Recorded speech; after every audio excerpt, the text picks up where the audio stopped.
From the New York Post, Representative Stefanik's Democrat opponent slammed for proposing re-education camp for Trump supporters. And I don't know why they wouldn't just use her name in the title of the article. Maybe it's because Elise Stefanik is a little bit more popular and nobody knows who this lady is. Once again, they're saying the quiet part out loud, but there is no more quiet part, right? This is the end of the line for them. They're just going to throw it all at the wall. And this particular story hasn't gone hugely viral, I don't believe, not like some other deplorable type of comments. And I guess this is what they want, right? We know that young black kids don't even know what a computer is, but... My boy Randy, just the Bronx nigga I was looking for. I got something for you, bro. What you got for me? Do you know what this is? Look at how stupid he looks. He does not know what that is. Give him a chance. Just let him process it. Give him a chance. This is painful to watch. He needs help. You dead ass right now, bro? That is a laptop. You heard of that before, bro? But maybe if you're not a young black kid and you're an old white man, you might have some opinions of your own. We're going to go ahead and change that. But my name's Eric. This channel is called Report and Opine. Please like, comment, share, subscribe, hit the notification bell. I'm absolutely begging you. I'm begging you, please. Come on, please. It would help me a lot. It would cost you nothing. If you wanted to help me even more and spend a little bit of money, go ahead and buy my book, New York City 2020, Gotham Unglued. That link will be in the description. And right up front and center here, I think they have the audio. Even if we were to have a resounding blue wave come through, as many of us would like, putting it all back together again after we... Okay, so it's obviously like it's muffled. It's obviously not a speech she's giving where there's perfect audio. It's like almost somebody has recorded her undercover, which of course is better, right? I mean, Hillary Clinton told us that you have to have one opinion for your public-facing statements and then another opinion for your private, so whatever. We all get it. We know. We've gone through this MAGA nightmare and re-educating, basically, which that sounds like a rather a re-education camp. I don't think we really want to call it that. I'm sure we can find another way to phrase it. Yes, and she knows. Just like with everything else, they throw these weird dystopian Democrat doublespeak euphemisms. So she said, oh yeah, we probably need to do a re-education camp, but we can't call it that. So obviously, if anybody disagrees with them, then they need to be fixed, or, you know, they are deplorable and they need to, I mean, and they're the ones always calling other people, well, the projection is real. I'm preaching to the choir, quite obviously. But they say the Democratic cannabis tax attorney.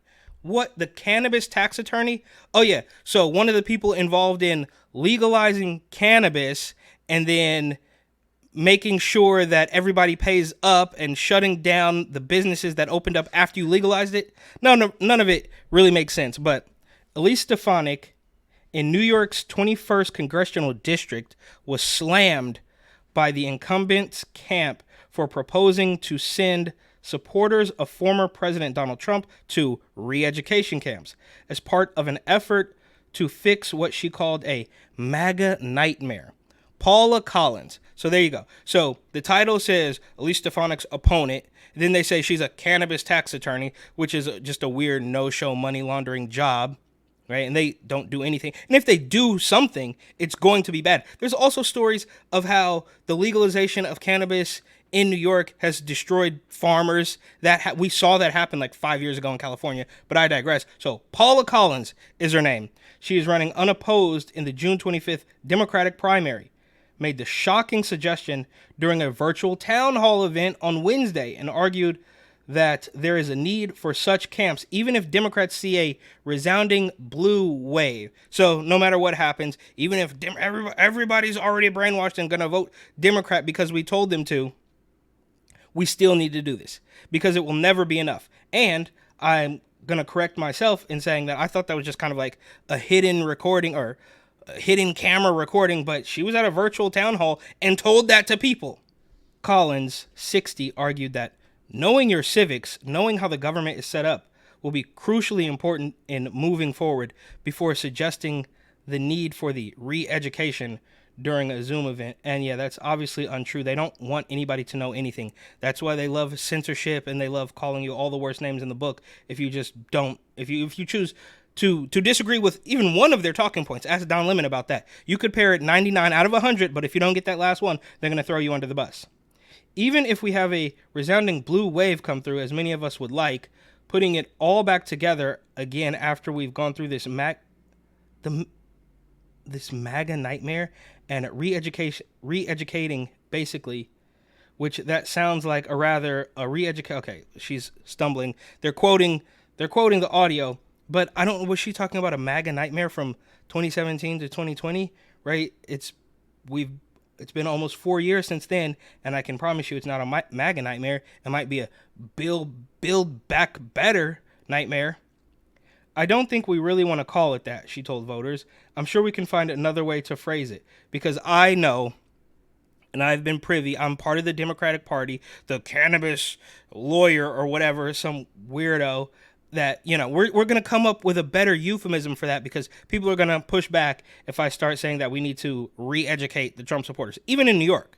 Right? I mean, they know. We see the same thing. The fake news media is saying that, oh, well, San Francisco's not going to come out for Trump. I only saw 8 people, and then you clip to like a couple thousand people. Same thing in the Bronx, right? And these people, I guess they know the truth, and that's what makes it so much more sinister, right? They know what's going on, but they have no choice at this particular point in time but to just keep plugging along. And hopefully, I guess they could have gone back to the dungeon, like I always say, and come up with an idea that people like, which they have kind of done, and surprise, surprise, they sort of mirror the policies of Donald Trump.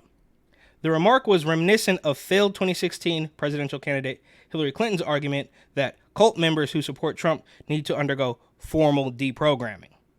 So many of those extremists, those MAGA extremists, take their marching orders from Donald Trump, who has no credibility left by any measure. Crazy. I mean, it's an alternate reality, quite obviously. Clinton said during an October 2023 appearance on CNN, referring to the 77-year-old former president's Make America Great Again slogan. And when do they break with him? You know, because at some point, that's what she's asking, because people don't like her anymore. So like, wait, why do they like him? Because he's not a weirdo dictator forcing radical policies onto people for their own benefit and completely letting everything else fall apart. And when do you break with him? You know, because at some point, you know, maybe there needs to be a formal deprogramming of the cult members, but something needs to happen, right? And you can also make the argument that Joe Biden kind of went through that. Didn't he have some sort of weird brain surgery like back in the 80s or something? Maybe that's why he's so stupid. Or maybe stupid, it's hot in here, but maybe stupid is a good way to put it, because he would probably rather be considered stupid than pure evil. And at this point, I might even make the argument that Jill Biden is the evil one and Beau Biden is stupid, but that's a different point, and I digress, of course. Alex DeGrasse, a senior advisor to Stefanik, slammed Collins over the remark and noted that the Democratic candidate was not a resident of New York's 21st congressional district until she launched her campaign. So they're doing that again. They're spreading people out to put them where they need them. This radical New York City Democrat socialist, who literally is renting a bed and breakfast room in New York 21, was caught on tape saying she wants to force Trump voters through re-education camps. Everyone knows she will be defeated by Elise Stefanik in a historic margin. This is yet another reason why President Trump, Elise Stefanik, and voters in upstate and across America will clean the Democrats' clock at the ballot box next November. And just for the record, right, Elise Stefanik, she is a New York Republican, which is almost like a Democrat in any other state, right? Like, I don't think, I mean, she's gone to bat with Caitlin Collins, and she kind of pushes back on the fake news, but I don't think she's a stone cold rock rib conservative. She's just out in New York, lending them a little bit of sanity where there is none.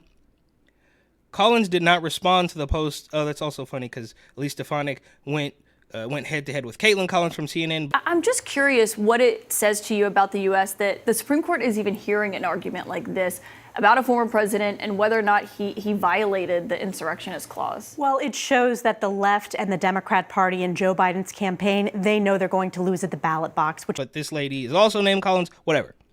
However, she doubled down on the need to re-educate MAGA supporters in a statement to Fox News. We currently have lawmakers, including Representative Elise Stefanik, who misquote or misunderstand the law, she told the outlet. Even if MAGA were to be resoundingly defeated, we would need to engage in widespread civics education, which both red and blue voters acknowledge has been slipping in recent years. And yeah, there does need to be, I mean, you know, there's quite obviously stupid people voting, and there should be some sort of system to make sure that, you know, the people with an IQ of a potato aren't voting. But whatever, we can't do that. That ship sailed. And I can almost guarantee they are benefiting from the idea that stupid people are voting. In fact, I can guarantee, I can promise that.